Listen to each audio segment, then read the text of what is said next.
We have an interesting subject this morning that comes to our attention frequently. Nearly every male brings a request for an introduction to a reputable religious teacher. People want to know where to go, who to find, what to join and what not to join. These letters come in constantly, and also phone messages and personal requests. As you probably realize, our organization does not carry on that aspect of the situation. We do not endorse, we do not support any particular individuals or groups. And the support for this point, I think we all need to understand rather carefully. In our search for realities, we have to depend upon some rules, some pattern of plans, purposes, requirements, and fortunately there are such rules, and they are the same in all parts of the world.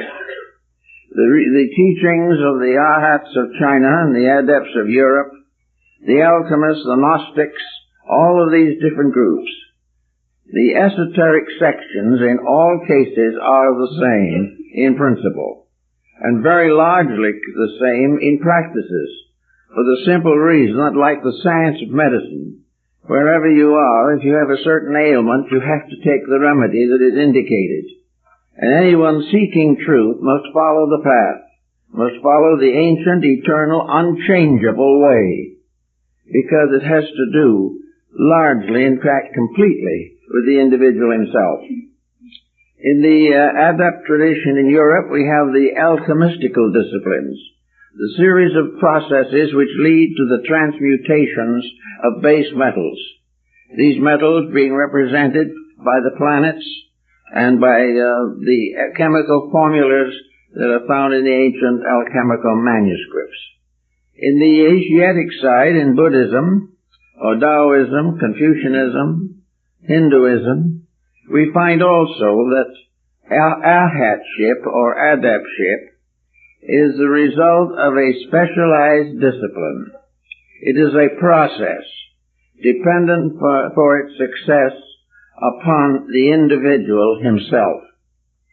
In the Eastern and Western systems, we have the human personality divided into 4 distinct levels. These levels manifest in our physical life as faculties, powers, functions. The lowest of the levels is the physical. Above that is the energy field. Above that is the emotional sphere. And beyond that, in turn, is the mental. These constitute a ladder of 4 rungs, up which the neophyte must climb in order to reach the higher atmosphere, which is the quintessence of the alchemist, the pure Buddhi of the Buddhist philosophy, the symbol of perfect enlightenment. Now, in order to understand this, we must also realize that no one can grow for anyone else.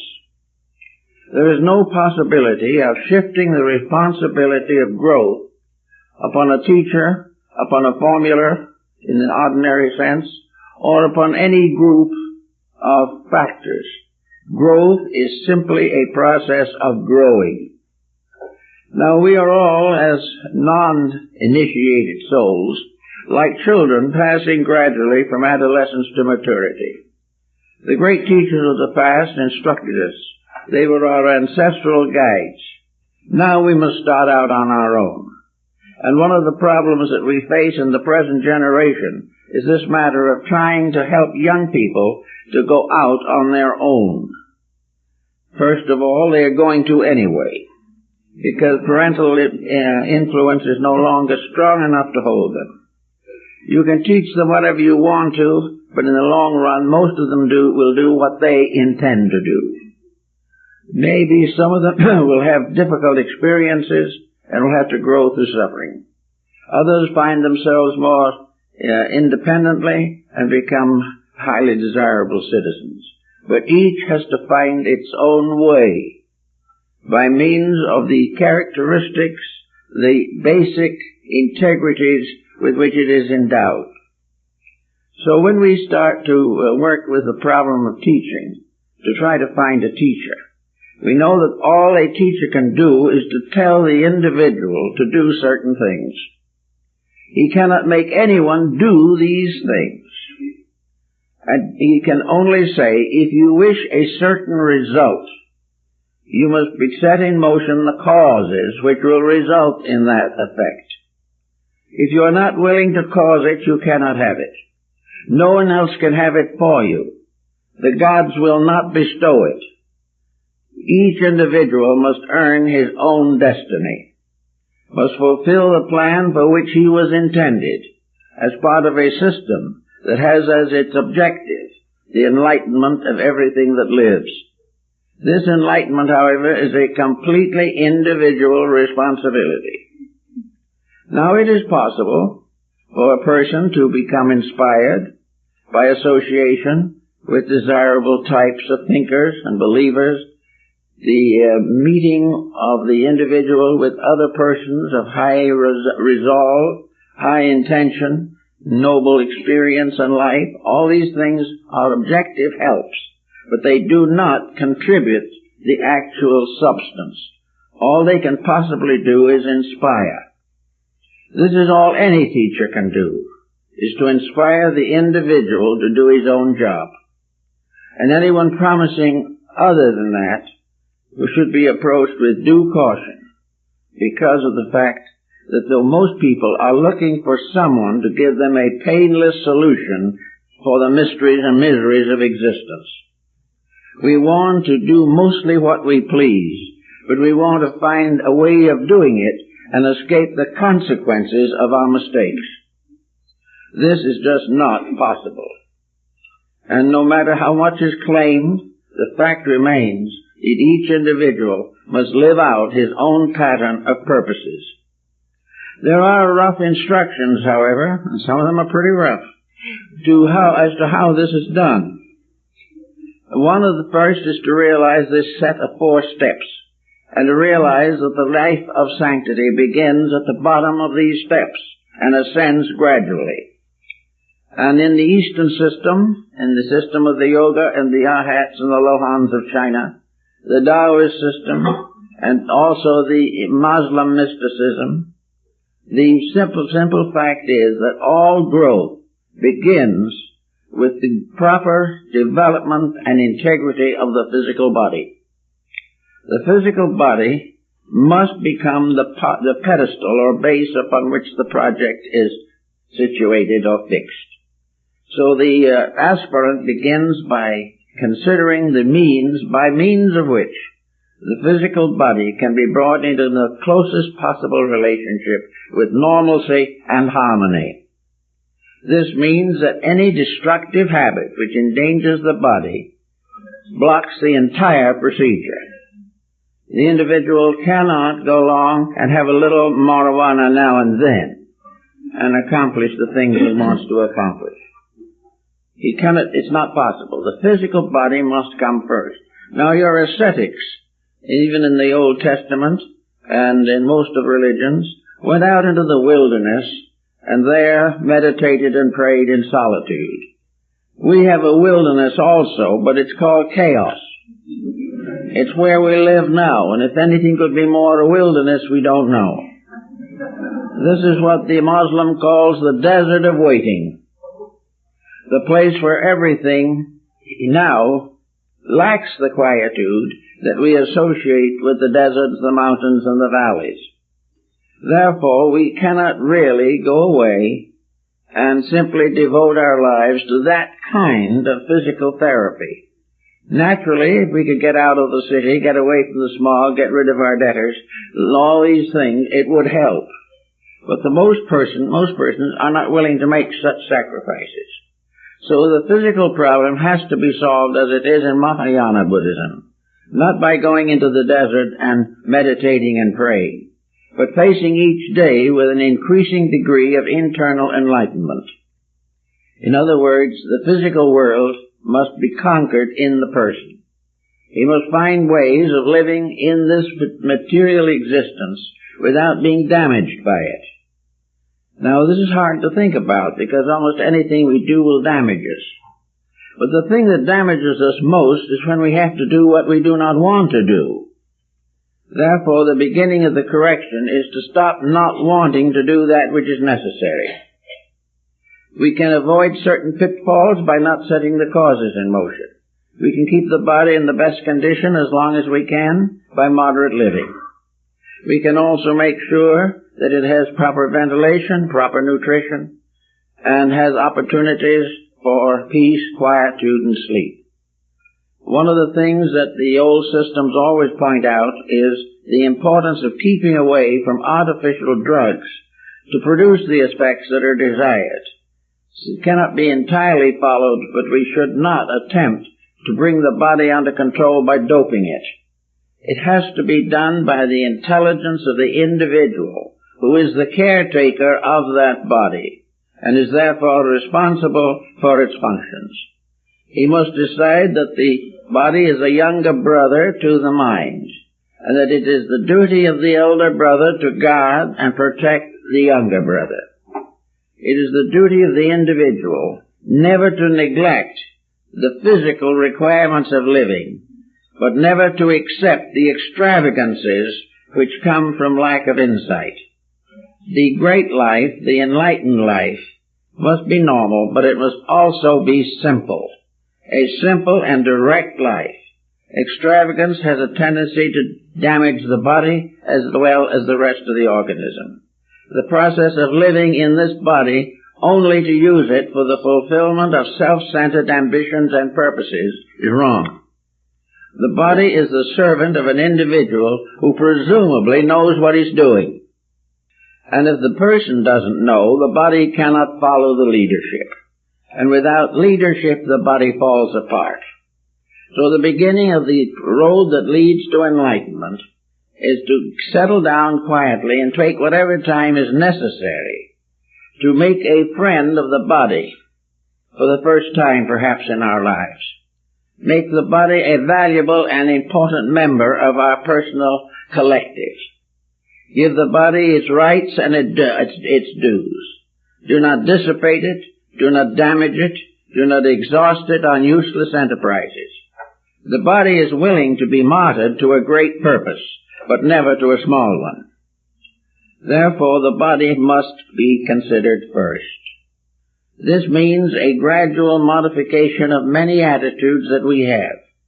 Luxuries may be more damaging to the body than they are of use, but the body endures them because the mind or the emotions wants them.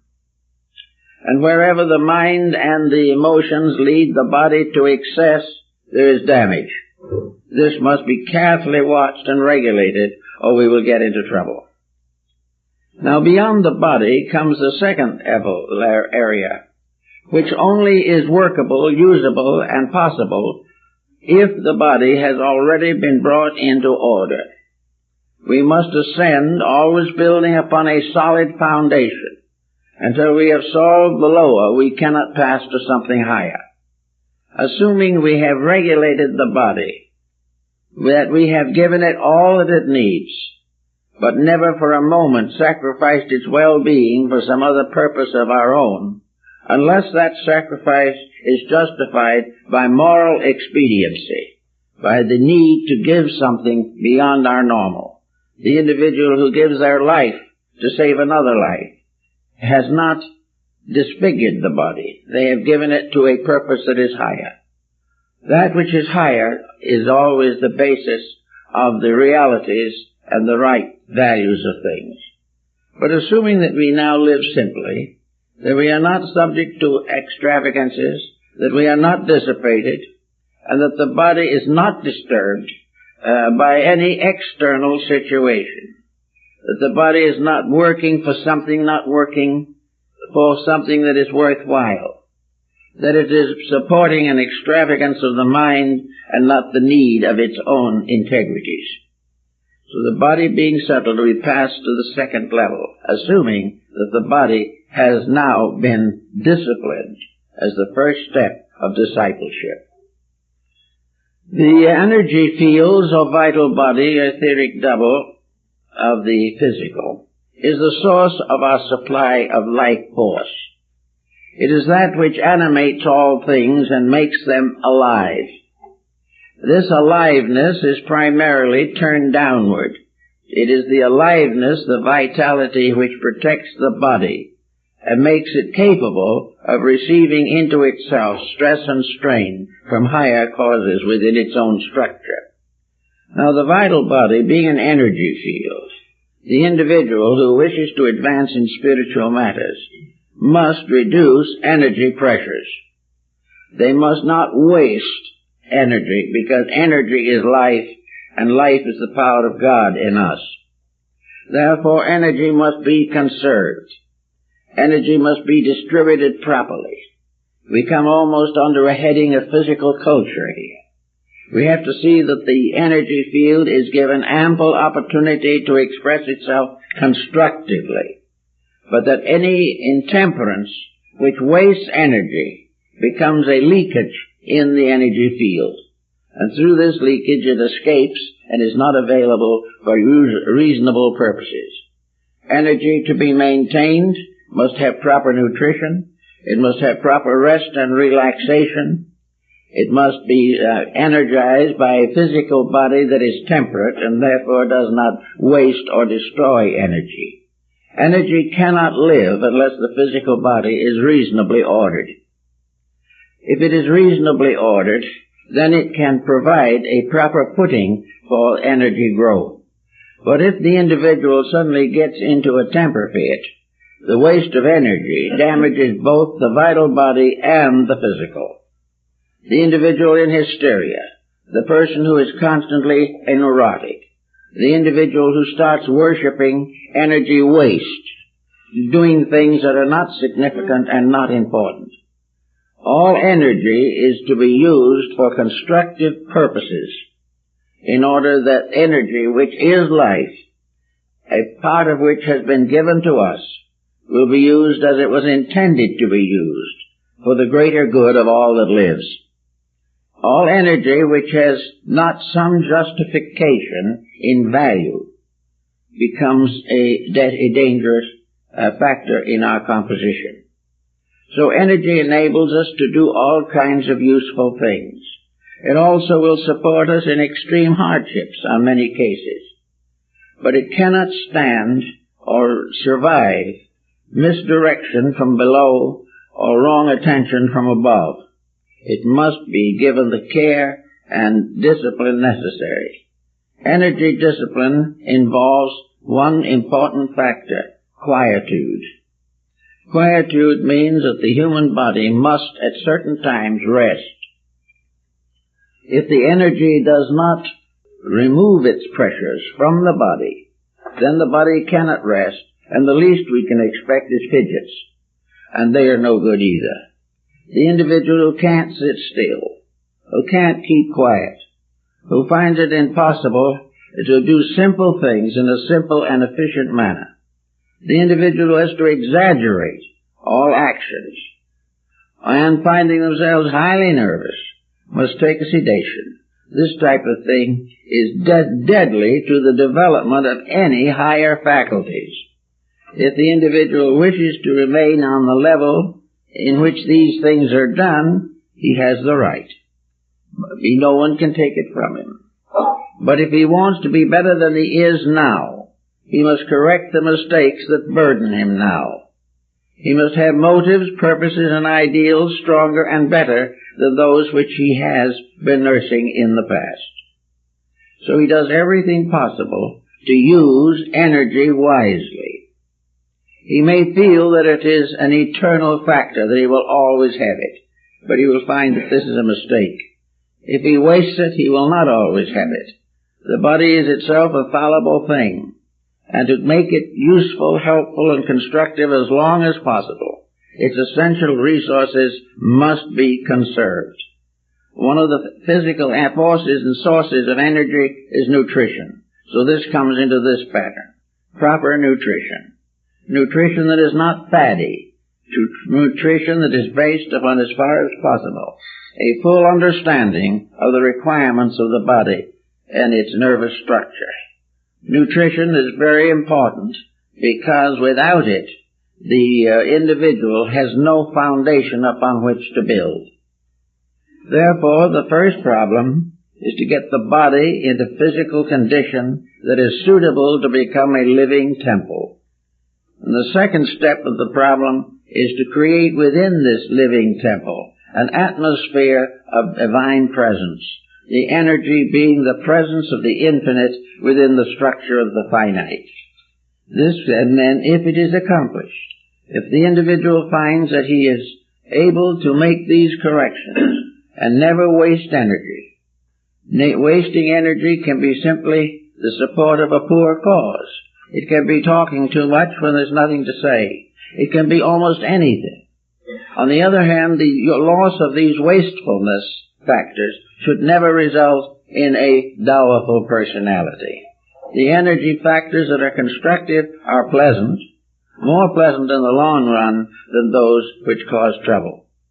But then we rise to the third level, and this is a rough one of the most difficult to face, and not to be faced at all, unless the lower two have already been conquered. You cannot advance unless you're on the solid foundation of what goes before. Otherwise, you're in trouble.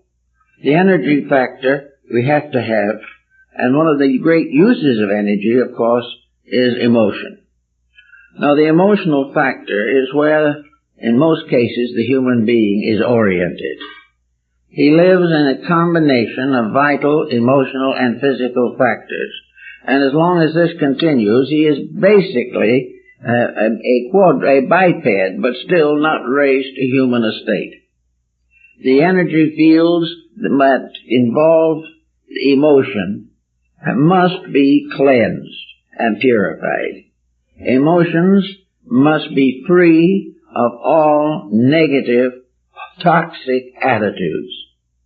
This is where most people fall down.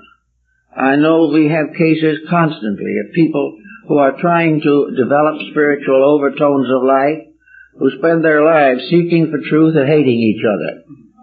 This won't work. Any individual who expects to get anywhere in religion has got to give up hating anything or anyone.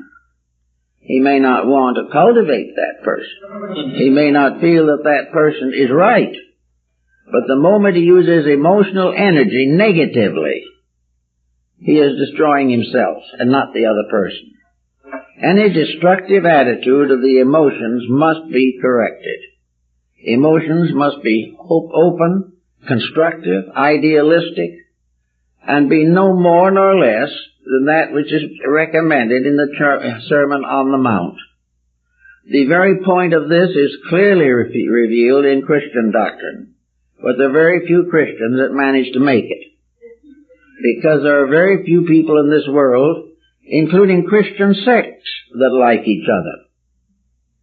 This problem of constant competition of feelings, the tremendous aggressiveness of ambitions, the determination to get back at someone, or to go on moaning through life because of a tragedy, misery, misfortune that has occurred.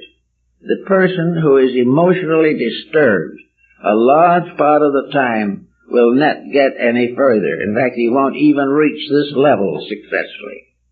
He won't reach it because the entire magnetic field, the various chakra centers and so forth involved in development cannot react constructively to negative human attitudes.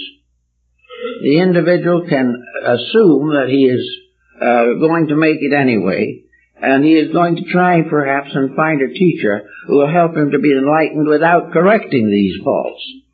But he will find in the long run that he has simply deceived himself. There is no answer to improvement except to improve. There is no way of being better than we are now except by becoming better than we are now. And if we want to be more than we are now, we must build upon a foundation of solid achievement.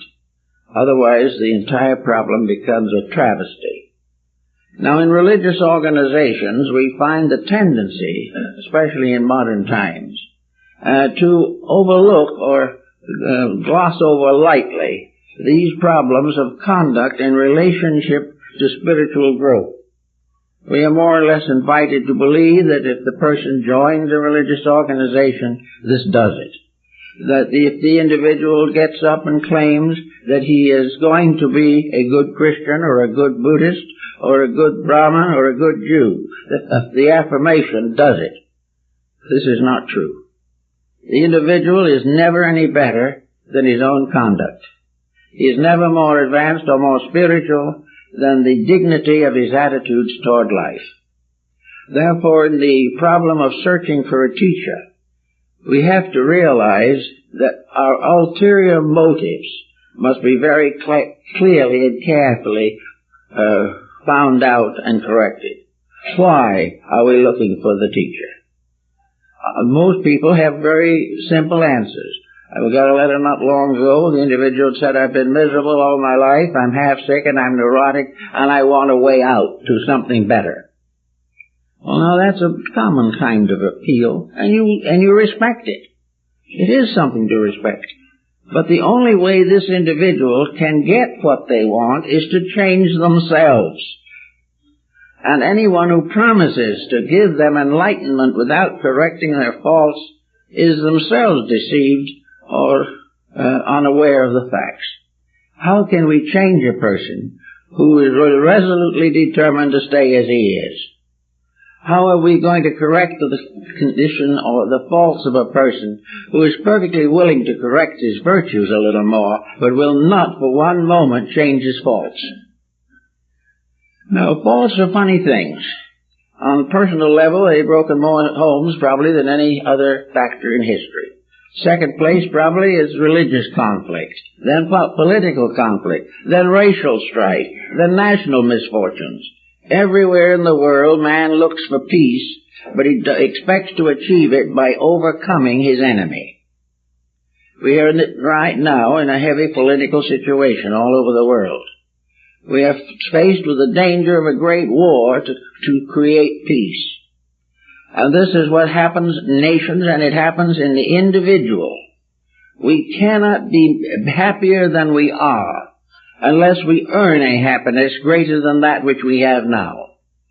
We cannot get over our troubles unless we correct the causes of them.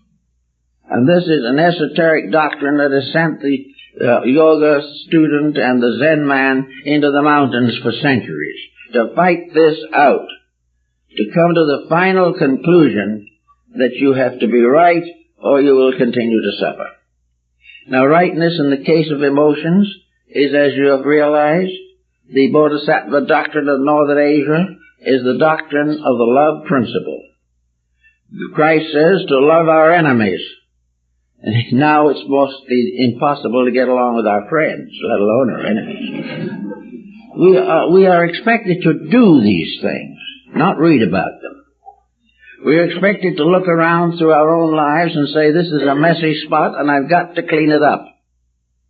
Or I haven't spoken to my brother in 20 years, it's now time to get around to it. Well, so he writes his brother, and his brother doesn't answer. Well, that's too bad. But he has done what he could. He tried. He must make the first step. If the other person doesn't accept that first step, that he can't help. I made that suggestion to a man not too long ago who had a cousin who he had not spoken to for years. And I suggested write the cousin and find out. So he wrote a card. I think he wrote a birthday card. He remembered the birthday of the cousin. He got a 15-page letter back. The cousin had been waiting for years to try to make it up and didn't know how.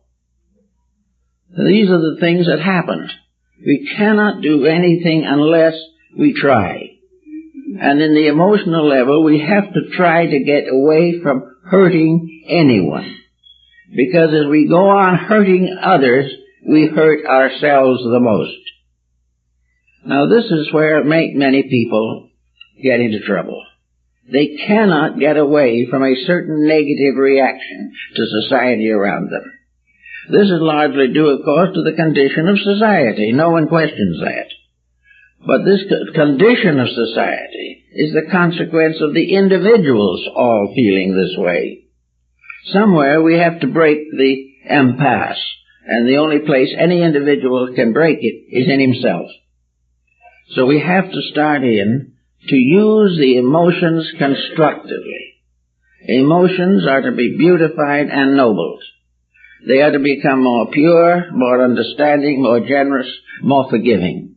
In every case, all emotional attitude should be dominated by integrities, dedications, and devotions.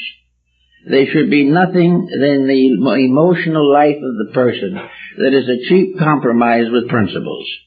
If he is compromising, then the problem won't get any better, and illumination remains far, far away.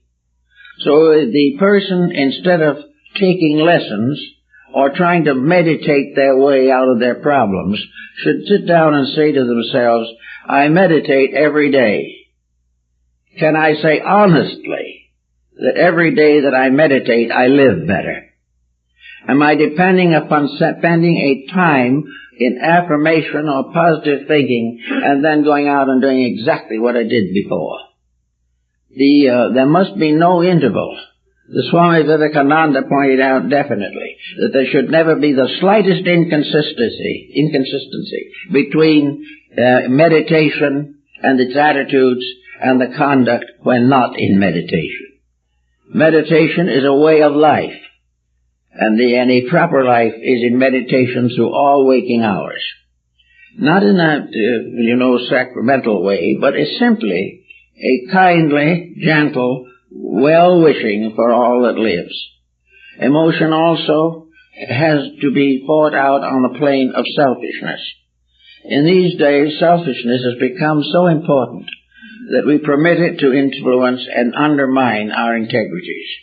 The individual feeling that he wants to do something, feeling that he wants freedom, walks out on a home.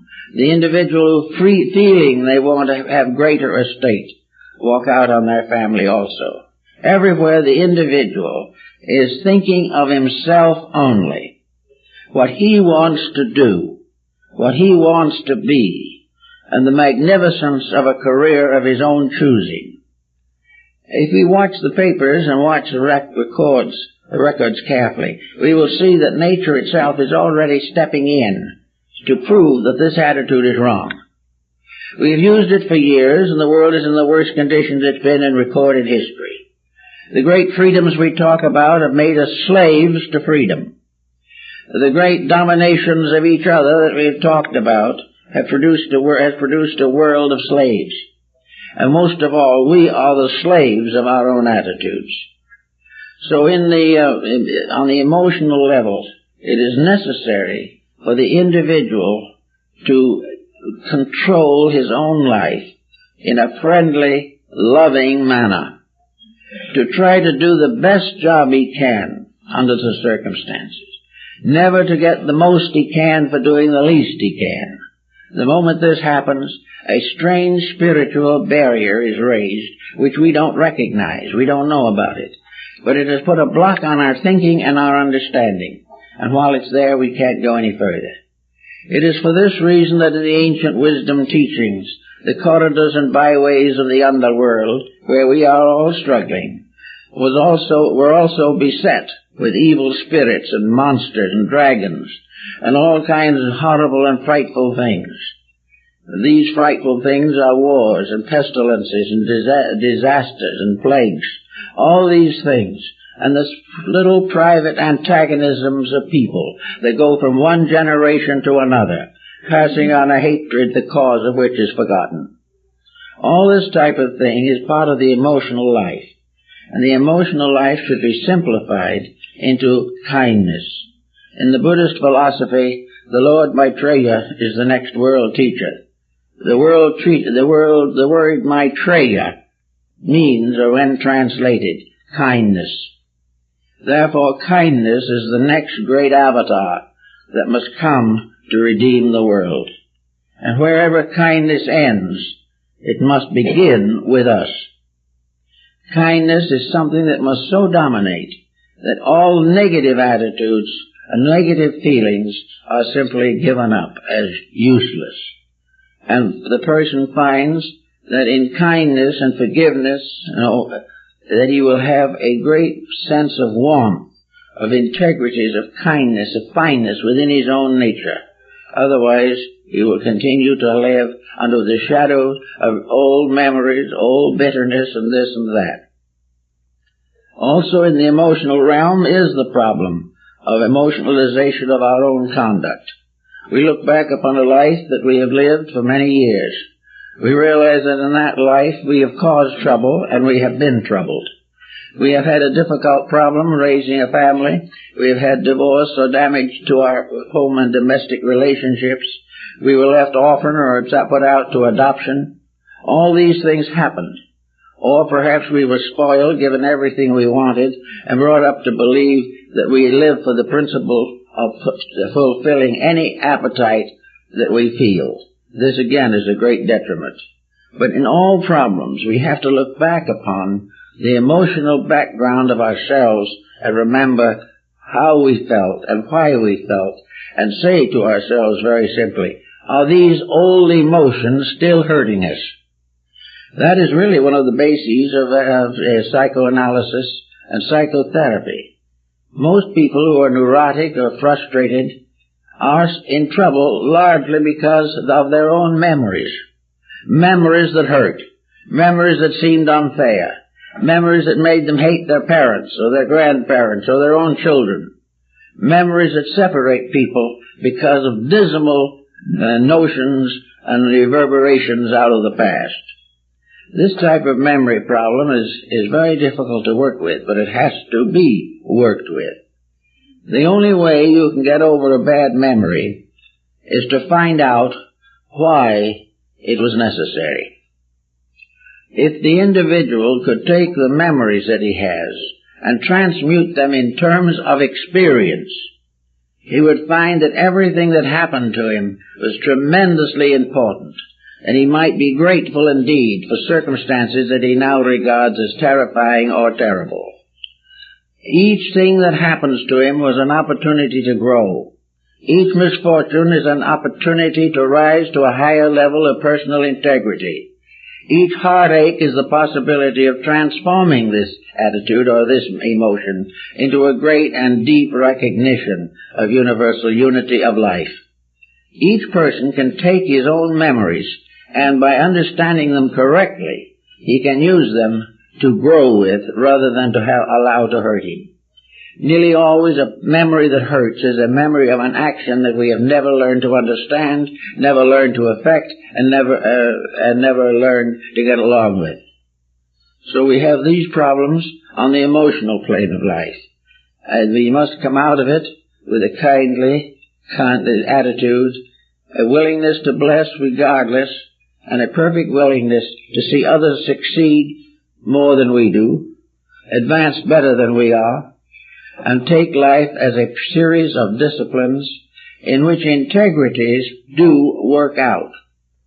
We find time after time that the individual who has had bad times and has lived through them successfully has become fortunate in all respects.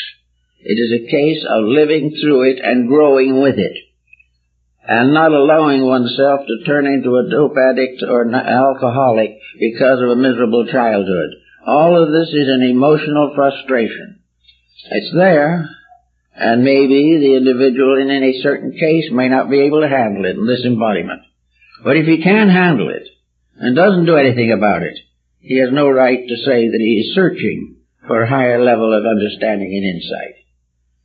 Or if he says he is trying to, he should take into consideration that he will never make it until he changes himself.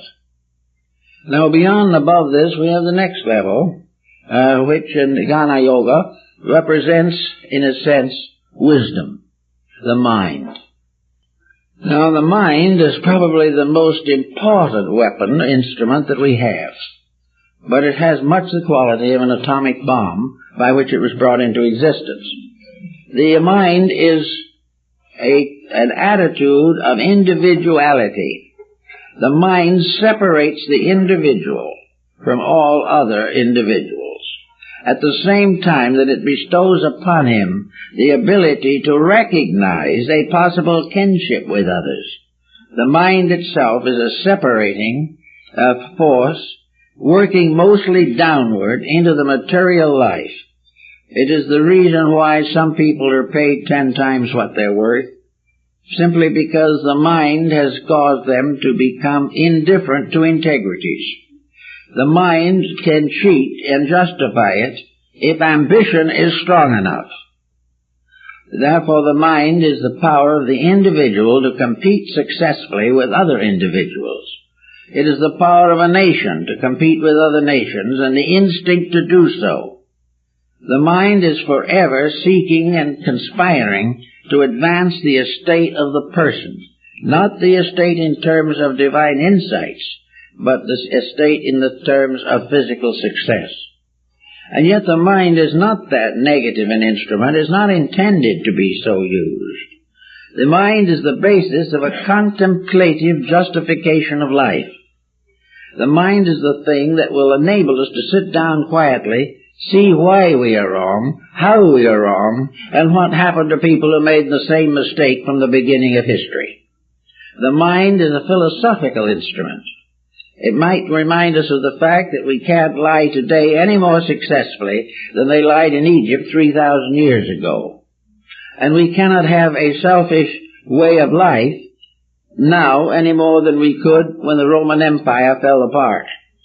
The mind gives us the realization with a strong truth factor that integrities are indispensable to security.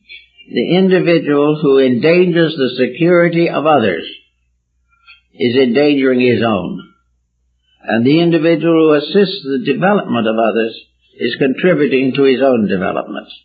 Because he must, in order to develop, have an environment to develop in. He must have others around him to develop with. He must have opportunities to learn, to grow, and to understand. And if he becomes isolated by his own selfishness, intolerance, aggressiveness, all these factors, he is left naked to his enemies. So the mind is something that someone may say would be a good basis upon which to discuss the problem of the teacher, what we need in the form of a proper instructor. A teacher in this case must be as it is in school. A teacher teaches arithmetic, teaches geography, teaches history, and a little grammar. A little weak on the grammar at the moment. But the fact remains that the teacher passes along the instruction that has been accumulated out of the past. Now, this instruction is useless and worthless unless its morality is recognized. Unless instruction shows why people got into trouble and shows how they got out of it if they did. If instruction doesn't teach us to correct our own faults, develop our own virtues, and establish an integrity in life, then this instruction is worthless. And more or less, this is what is happening. The instruction teaches us now how to buy and sell stock. It teaches us how to get more money by the hour for working, if we work, and when we work. It gives us the opportunity to build a great career, which will end by having a yacht somewhere in the Bahamas. It does all these things that consequently come to be regarded as the perfect evidence of the power of mind over matter. It is the perfect proof that constructive thought can make us rich. But are we going to be constructive rich? Or are we gaining this wealth by the compromise of constructiveness? The moral value of the mind is of the greatest importance. What is it doing? What is it? Is it a relentless power instrument? Is it just a vast technical computer?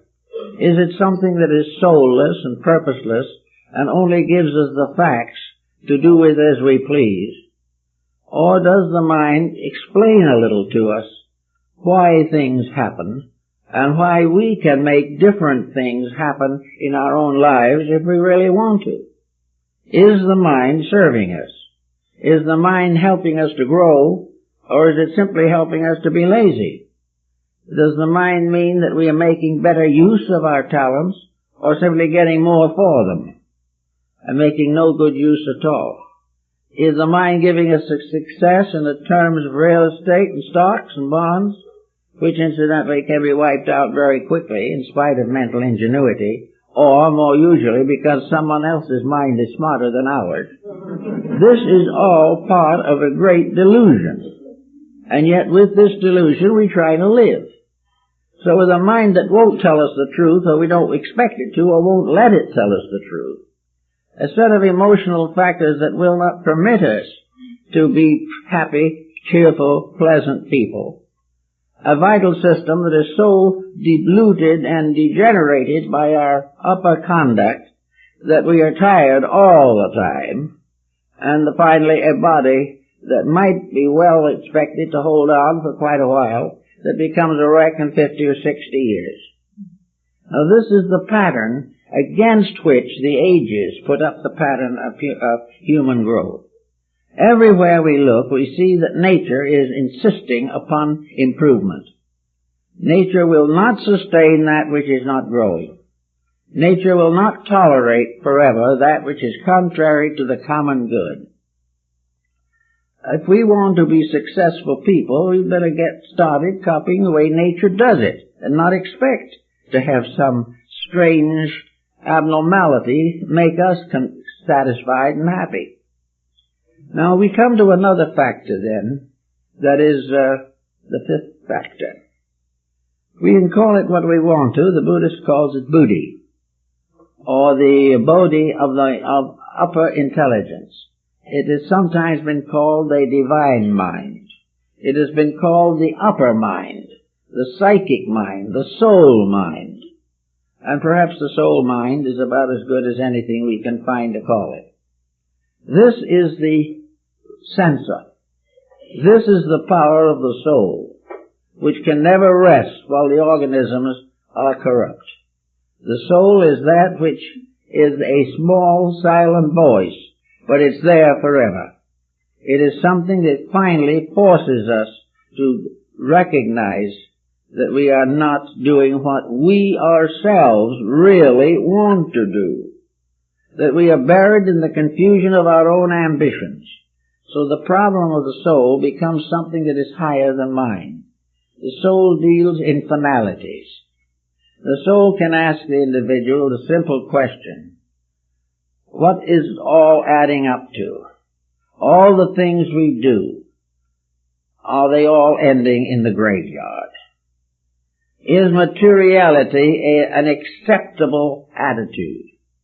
The mind, under certain conditions, particularly if it moves in a sophisticated set, will say, yes, I can be an atheist. I don't necessarily believe in anything, because if I believe in something, I'm apt to have some of my ambitions curtailed. If I believe in God, I cannot do these things which are disobedient to every record we have of divinity, therefore let's eliminate divinity. They believe this. They say that the universe is what we make it every day, nothing more, nothing less. It's a machine. And it's a kind of a computer that apparently makes as many mistakes as our new computers make. And that's numerous. But the universe is not a computer. The universe is a mass of obvious intelligence. It is the most supreme example of a wisdom beyond comprehension by man. The universe is a tremendous living organism which, in spite of anything we believe or do not believe, is always right. We cannot break its rules. They are bigger than we will ever be. We have to live within it. Therefore, the psychic part of man, the soul, says very simply, what is a man worth when he has lost all his worldly goods? Answer, he is worth exactly what he was before. The entire problem of success as we know it, within very moderate and normal conscientious details, may be necessary to our survival here. A reasonable amount of endeavor, a useful and fulfilling career if possible, an honest day's work honestly done, no one doubts or questions. The question is, to what degree are we using these instruments that have been given to us simply to add to something that adds to nothing? How are we going to do, what are we going to do about the yacht and the Bahamas when we aren't here anymore? And how long will it be? Many individuals seem to act as though they were going to live forever, and then mistakes cut them down, mistakes of their own making. So why should we destroy our integrity, corrupt our families, destroy our civilizations, impoverish humanity, have the earth starving to death, in order that a few, or even more than a few, can do something very important now, like amassing a great fortune? What is it all about? Before the individual can hope to go on to the esoteric worlds of thought, he's got to think these things through. He's got to come to the final conclusion that he must clean the inside of his own cup. He must see that his own life is as far as is humanly possible, brought under moderation, under a conscientious use of what he has, and a continuous dedication to the service of his fellow men. These are the things which, to the gurus of old, were the indispensable values. Now, the Indian gurus who had their disciples have become a legendary kind of group. They were persons who became the spiritual parents of young people to give them a training or an insight or an understanding. Very often the young people went and lived in the ashram or in some hermitage where the guru lived. They lived a very simple life. They lived a very quiet life. And they lived constantly in the presence of a person who was beyond the temptations of mortal life. The guru was a living embodiment of the teachings that they hoped to come to. The guru had no material possessions. All his worldly goods was a lota, a bowl which was to be his begging bowl. He had a few little strips of cloth, a bead or two around his neck, a dhoti around his waist. This was all the material possessions he had. He lived only to help and educate and enlighten his disciples. Therefore, for these young people who lived with him for 5 or 10 years, day or night and night, he became a living example of being exactly what he taught. Now, this is very important. He gave the example of no exploitation. He offered nothing to the disciple except the right to grow. He offered no satisfaction, no end to personal problems, but only a quietude which would cause these problems to solve themselves. The guru was a living example of what is accomplished by simply being in the world but not of it. And the disciples who came to him became teachers in their turn. They were there in order to learn to become servants of human need. There was never any discussion of great establishments. The great work was the simple work of living true to principle and bestowing this vital experience to others who came after. Now, it's hard to do this in our modern civilization. We know that, because the old days are not with us very much anymore, and young people gathering for various religious purposes have not the background. These two students that came to the gurus came from families that had religious domination in thought and philosophy for maybe 50 generations. We have nothing like that today. We have no way of classifying or finding out just how to judge the validity of various paths that seem to open. But we can do something. We are not powerless to make certain decisions that are really useful to us. One of these decisions is that we can be slow to become involved in an organization or in a teaching which we know nothing about. We have the right to observe. And those who desire to join an organization must not and should not be over-influenced by promotional material or things of this nature. The individual who is wise in these matters will do well to observe this group of people very carefully and probably hold decision for at least 1 year. If during that year they have evidence of the integrity of those people, the dedications that they have to the higher principles of life, that they are free from ulterior motives, and they are free from emotional combativeness, they are neither worriers, nor fearers, nor hopers, but they are workers. If in the end of a year it proves conclusively that this group is getting along well together, that kindness has been born among them, that friendship is their common term, and that they are dedicated to a purpose that is commendable. At the end of a year of observation, the individual may feel that he can decide wisely whether or not this particular group is for him. The same type of thing occurs in connection with individual teachers. They should be observed.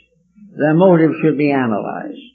The individual should try to get over his terrific pressure to get spiritual quick and find out whether there is any substance in the matter under consideration. He must try to gradually get away from all inducements that are offered to him that are not part of the integrities of universal truth. That he is being invited maybe too strenuously. That he is not ready for what is being offered to him. Or that those who are offering it do not have a proper dedication on their own parts. That there is not a true recognition of the fact that the entire course of spiritual growth is the long, quiet journey home, as Plotinus called it. It is the trip back to the source of ourselves, to the great foundations and integrities that were made flesh and dwelt in us. Therefore, our entire purpose is to grow, and by growth, to serve. And this gives us one more final attitude about the matter. And that is, what do we expect to be if we grow?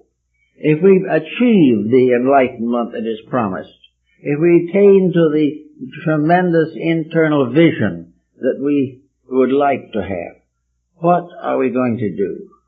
What is our use going to be? Are we going to use wisdom largely to keep our own contentments? Are we going to use this wisdom to get away from all troubles, difficulties, labors, and worries? Are we going to use this to become superior to other people?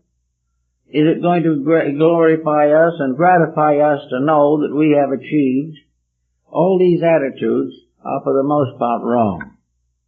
The answer lies again that the only reason that we can really want to grow rightly is that we may become instruments of the attainment of universal growth for all that lives.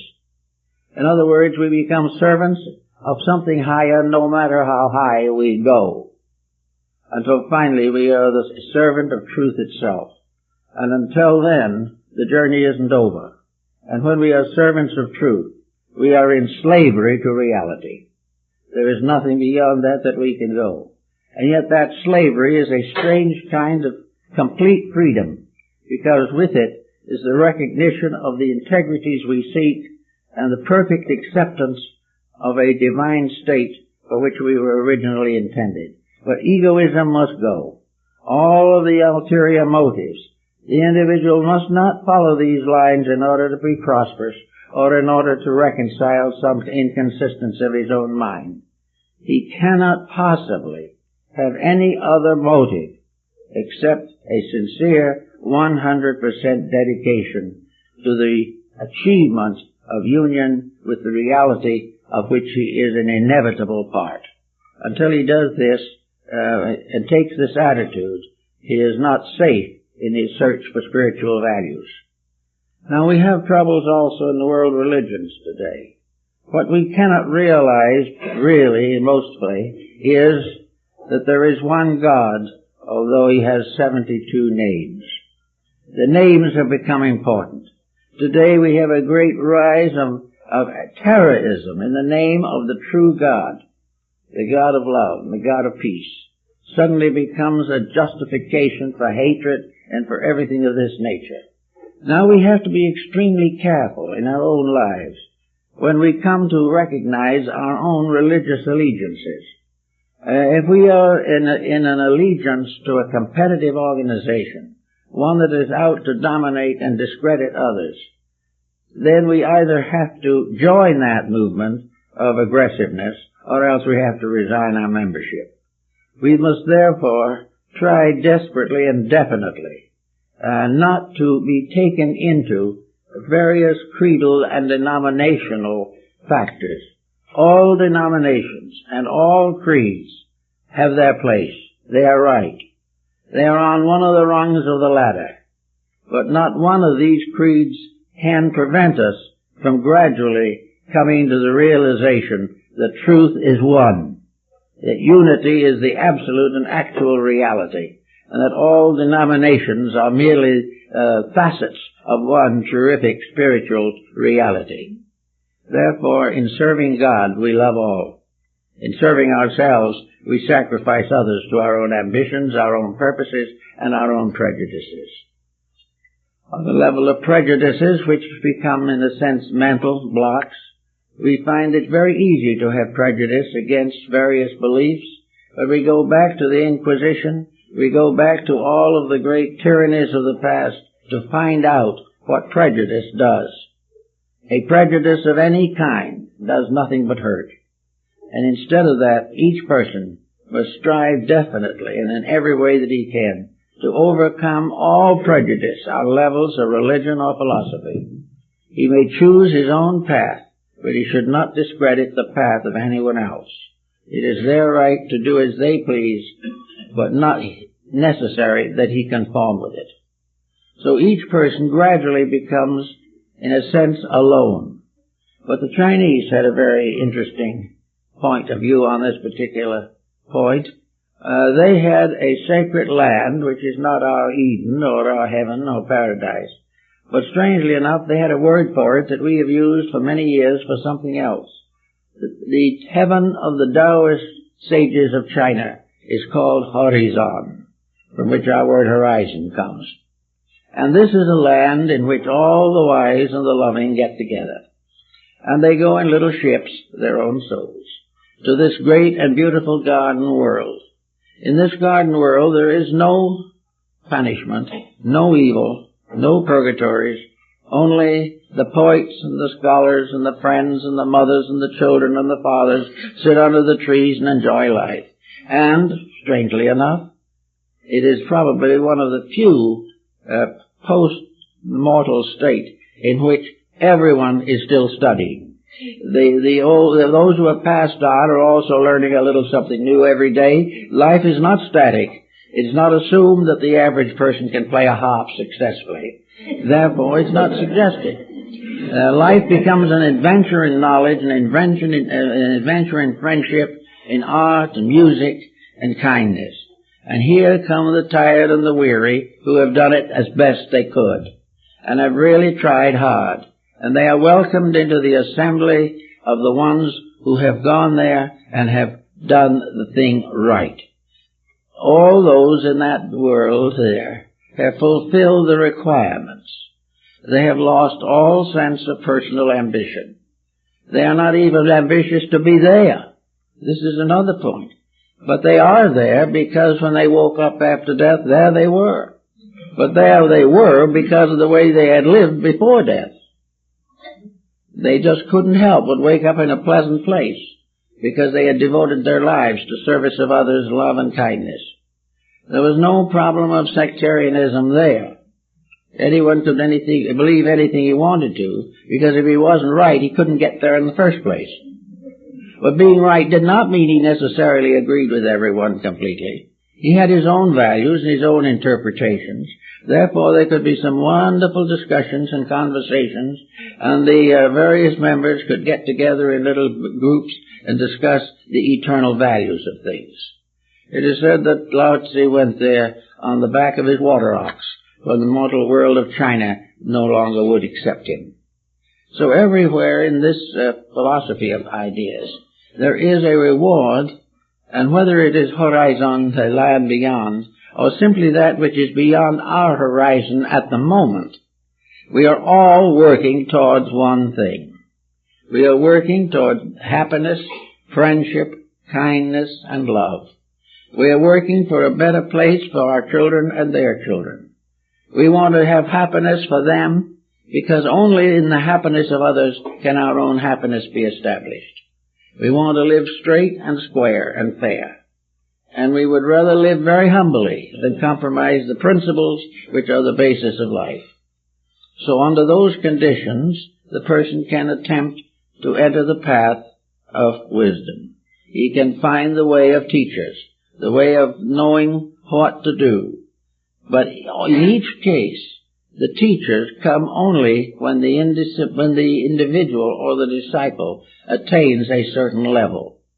If the person completely controls the physical body and its various functions, there will in due time appear the teacher to tell him what to do next. As the Hermetic axiom of Egypt was, when the disciple is ready, the teacher is there. But the teacher, you can't go out and find him before you're ready, and there's no use trying. And when you're ready, there's nothing you can do, because you will find that which is next comes to you.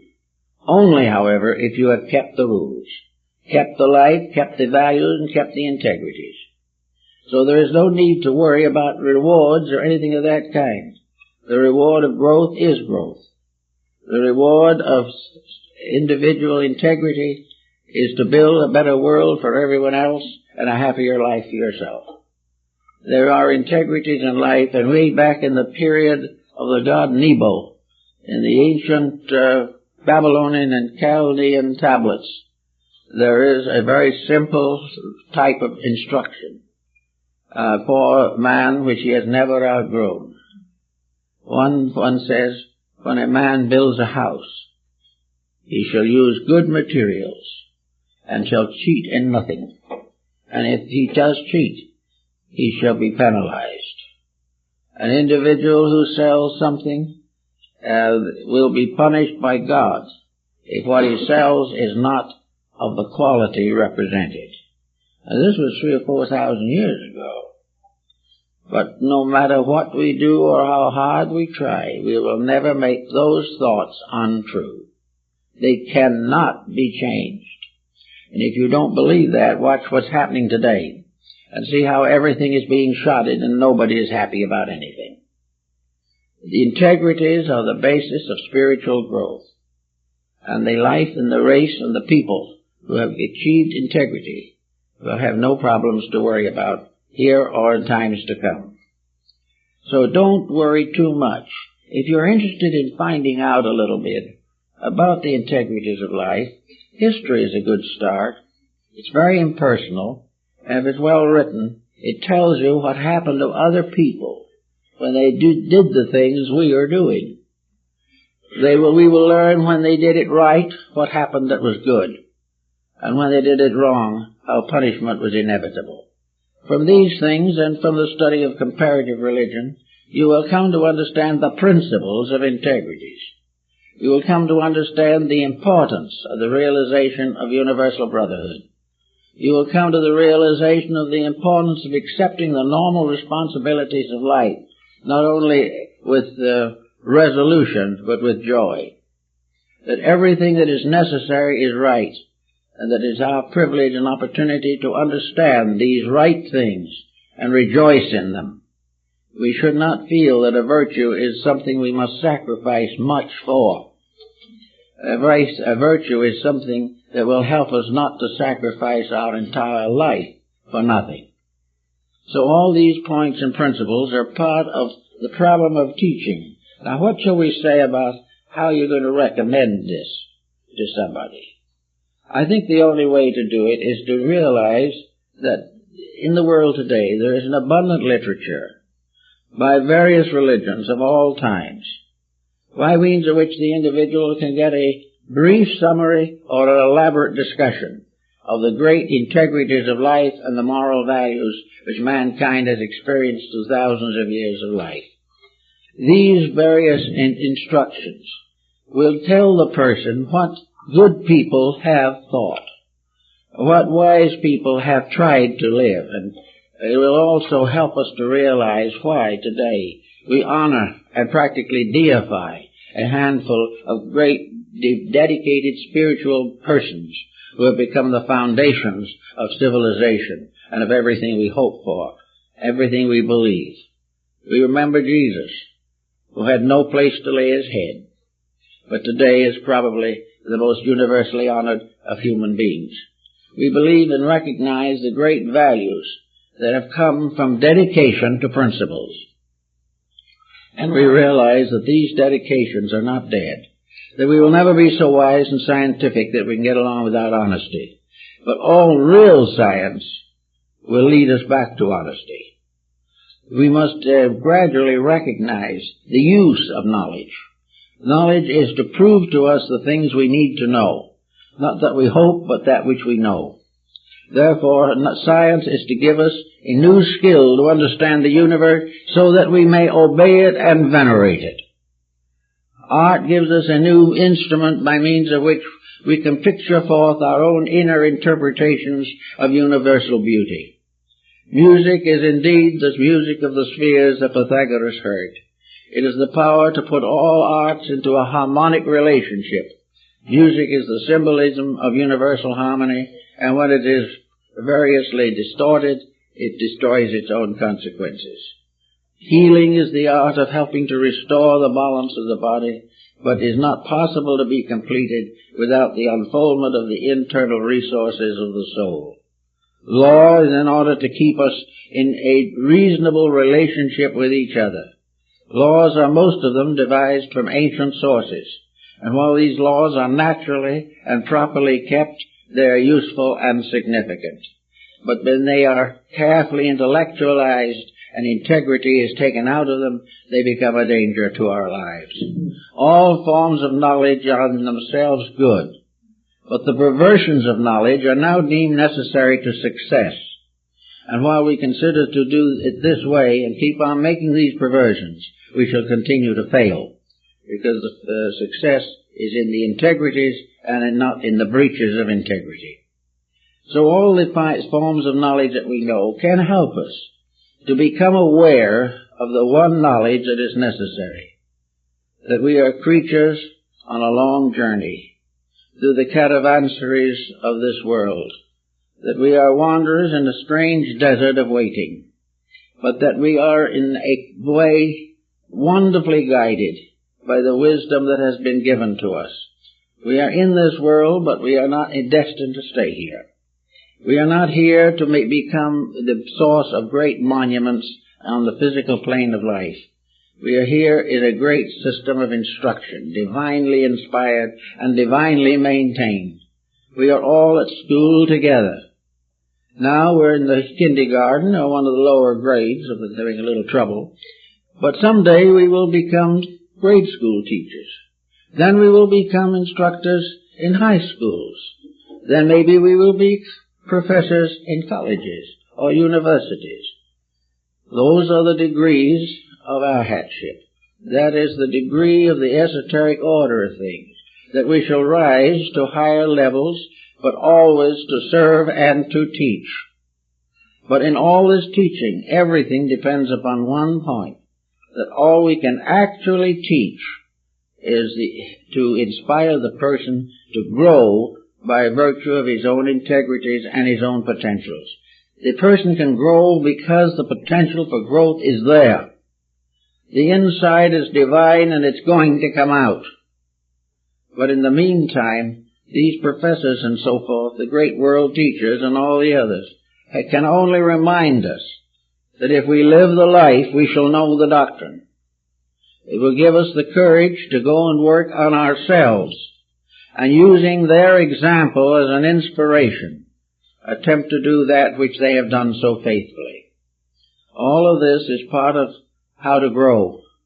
And I think if we just become a little more discriminating and not too enthusiastic, we can observe for ourselves those types of instruction which are useful, normal, and proper, and at the same time can avoid involvement in something that we do not regard as proper. We are all searching, and we haven't the discretion to know always what is best. But if we always say to ourselves what is kind, what is good, and what is inspired by the love of God and our fellow men, and is without exploitation and without ostentation, we won't be very far from the facts. So we hope each one of you, under this type of thinking, will be able to solve some of these problems for yourself. Thank you very much.